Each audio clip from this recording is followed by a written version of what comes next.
జయ అమ్మవారు కనకదుర్గ చాముండేశ్వరి రాజరాజేశ్వరి కలకత్తకాళి మధుర మీనాక్షి కంచి కామాక్షి కొండ దేవతల పలుకు దేవ పలుకు అమ్మవారు పలుకు లక్ష్మీ పలుకు కుర్రో కుర్రు కొండ దేవత అమ్మవారు అందరికీ నమస్కారం. ఈరోజు ముఖ్యంగా తెలుసుకోవాల్సింది మీనరాశి వాళ్ళ గురించి. ఈ మీనరాశి గల వాళ్ళకి ఆదాయం 11, ఖర్చు 4, రాజ్యపూజితం 2, అవమానం 4. అంటే వీళ్ళకి ఏ విషయం ఆలోచించినా కూడా లక్ష్మీ విషయంలో కూడా వాళ్ళకి అనుకూలంగా నిలబడే అవకాశాలు కొన్ని ఉన్నాయి. డబ్బు పరంగా కావచ్చు, మాట పరంగా కావచ్చు, స్నేహం పరంగా కావచ్చు, బంధుమిత్రుల ఐక్యత బలంగా కావచ్చు, కుటుంబ పరంగా కావచ్చు.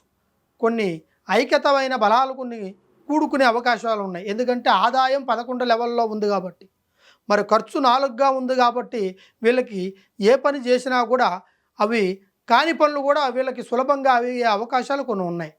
కానీ వీళ్ళ పరిస్థితులు ఎలా ఉన్నాయంటే రేపు చేసే పని గురించి ముందుగా చెప్పి చేసే అలవాట్లు ఎక్కువగా ఉన్నాయి ఈ మీనరాశి గల వాళ్ళకి. అలా చెప్పి చేస్తే ఏ పని జరగదు, దాంట్లో నష్టం జరుగుతుంది, కష్టం వస్తుంది, ఆర్థిక సమస్య ఎదురుపడుతుంది. అందువల్ల ఏది ముందుగా చెప్పి చేయొద్దు. తర్వాత వీళ్ళు ఒక మనిషికి జామీను కానీ షూరిటీ కానీ ఉండకూడదు. అది వ్యవసాయస్తులు కానీ లేదా ఉద్యోగపరులు కానీ, అది ఆర్థికంగా పెద్ద ఒక ఉద్యోగస్తుల్లో కాకుండా వ్యాపారస్తుల్లో ఒక ఒక కంప్యూటర్ ఇంజనీరు చేసుకునే వాళ్ళు కానీ, ఒక సాఫ్ట్వేర్ ఇంజనీర్ కానీ జామీను రూపంలో ఉంటే కష్టమైన పనులు కూడా వీళ్ళు ఎదుర్కోవాల్సి వస్తుంది. చాలా చిక్కులు వస్తాయి. దాని తర్వాత అవమానాలు కూడా వీళ్ళు ఎదుర్కొనే అవకాశాలు ఉన్నాయి. భార్య భర్తల మధ్య కొద్దిగా సంతోషం తక్కువగా ఉంటుంది. వీళ్ళిద్దరికీ విరోధం, అయిన దానికి కాని దానికి, చిన్నదానికి పెద్దదానికి విరోధాలు ఏర్పడే అవకాశాలు కూడా దగ్గరలోనే ఉన్నాయి. ఈ కొత్త సంవత్సరం 9వ తారీఖు వస్తుంది. అంటే 8వ తారీఖు అమావాస్య, 9వ తారీఖు కొత్త సంవత్సరం అనగా ఉగాది నామ సంవత్సరం నుంచి వీళ్ళకి దివ్యమైన సంకల్పమైన ముహూర్తాలు, సంకల్పమైన బలాలు, సంకల్పమైన అష్టైశ్వర్యాలు కూడుకునే అవకాశాలు కూడా ఉన్నాయి ఈ కొత్త సంవత్సరం నుంచి.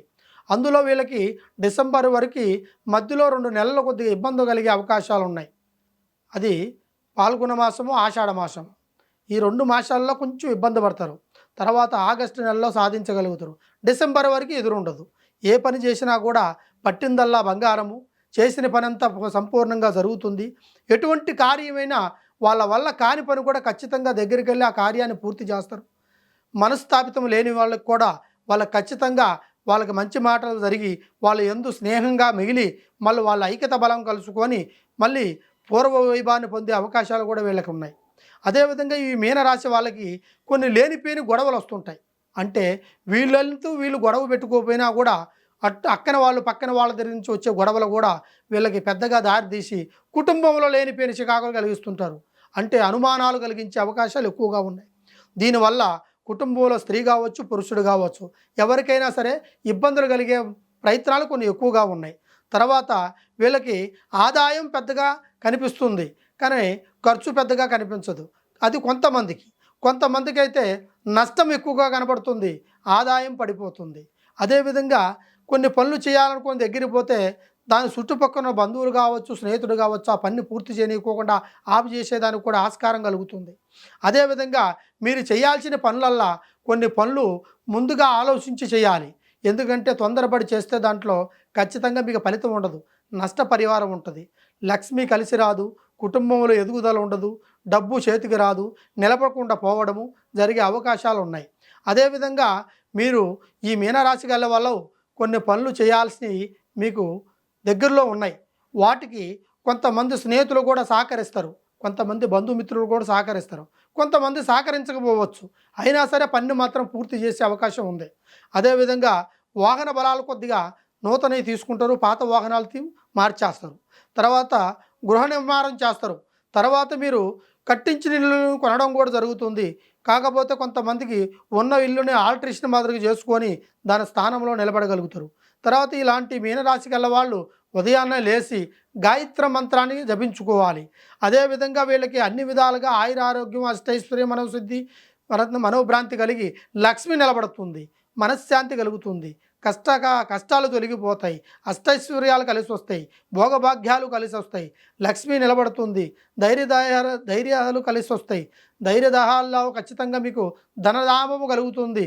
కంటికి కునుకు లేకుండా ఉన్న విషయాలు కూడా మీకు కునుకు వచ్చిన తర్వాత కూడా ఖచ్చితంగా ఆ ఒక్క విషయాలను చేయగలుగుతారు. ఖచ్చితంగా మేలుకుతో ఉండి మీరు ఆ పనులు పూర్తి చేయగలుగుతారు. తర్వాత ఇప్పటికీ కొంతవరకు రాయబారం కూడా కొంతవరకు జరిగే అవకాశాలు ఉన్నాయి మీనరాశి గల వాళ్ళకి. రాయబారం అంటే ఇక్కడ మాట అక్కడ, అక్కడ మాట ఇక్కడ. అందువల్ల కూడా వాళ్ళు జాగ్రత్తగా ఉండాల్సిన అవసరం కూడా ఉంది. మన చుట్టూ ఉండేవాళ్ళు మన మంచి కోరుకుంటారు కదా అని అనుకోవద్దు. మనల్ని చెడు కోరుకునే వాళ్ళు కూడా కొంతమంది ఉన్నారు. మంచి కోరుకున్న వాళ్ళు 1% ఉంటే చెడు కోరుకున్న వాళ్ళు 3% ఉన్నారు. అదేవిధంగా మీరు కొన్ని పనులు చేయాల్సినవి కూడా ఈ ఒక్క మార్గంలో సంతోషంగా చేయగలుగుతారు. డబ్బు, తర్వాత ధనము, తర్వాత గృహ ప్రయత్నము ఇవన్నీ మీకు అనుకోకుండా ఖచ్చితంగా జరుగుతాయి. మంచి మార్గాన్ని ఎంచుకుంటారు.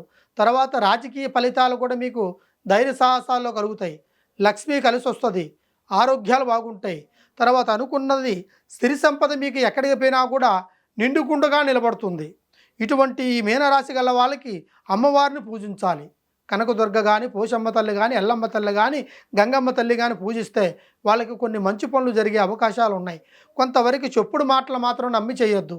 చెప్పుడు మాటల వల్ల కొన్ని చికాకులు పడతారు, కొన్ని ఇబ్బందులు పడతారు. మీరు లేనిపోయిన విషయాల్లో ఇరుక్కొని కొంతవరకు అవమానం కానీ, కొంతవరకు కోర్టు సమస్యలు కానీ ఎదుర్కోవాల్సి వస్తుంది. తర్వాత మీకు లేనిపోయిన ఇబ్బందులు అనుకునేవాడు కూడా నిన్ను నిందించాల్సి వచ్చే అవకాశము, అనుమానం పడాల్సిన అవకాశం కూడా వస్తుంది. అలాంటి జరిగిన వాళ్ళు ఎవరన్నా ఉన్నా కానీ, ఇటువంటి కష్టాలు ఎవరికన్నా ఉన్నా కానీ ఖచ్చితంగా ఈ గురువు గారిని మీరు సంప్రదించి కింద ఉన్న నెంబర్కి మీరు కాల్ చేసేట్టుగైతే సంపూర్ణమైన పరిష్కారాన్ని మేము అందిస్తాము. సంపూర్ణమైన ఫలితాన్ని మీరు పొందగలుగుతారు.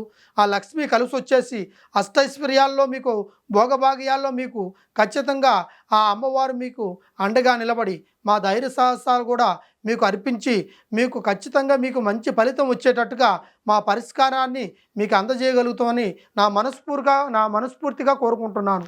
జయ అమ్మవారు సమ్మక్క సారక్క తల్లి అనుగ్రహ దేవత అమ్మవారు కట్టు.